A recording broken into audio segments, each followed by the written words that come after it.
দোয়া কবুলের 5টা শর্ত, এই কথা বলে আজকের আলোচনা শেষ। এই যারা বলেন দোয়া কবুল হয় না, দেখেন নিজেদের সাথে মিলে কিনা। এই 5টা শর্ত যদি পাওয়া যায়, মুহূর্তেই আপনার দোয়া আরশে যে নক করবে। 1 নাম্বার শর্ত আকলুল হালাল, হালাল খাওয়া। কি খাওয়া?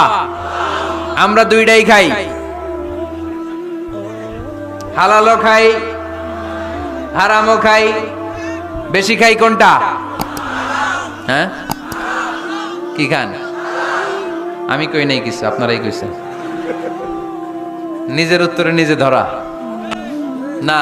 হারাম খেলে তো দোয়া কবুল হয় না। লা ইয়াদখুলুল জান্নাতা জাসাদুন গুযিয়া বিল হারাম। ওই দেহ কখনো জান্নাতে যায় না যে দেহ হারাম খেয়ে বর্ধিত হয়েছে। কেন দোয়া কবুল হয় না? মিলিয়ে নেন নিজের জীবনের সাথে, জাস্ট একটু মিলিয়ে নেন।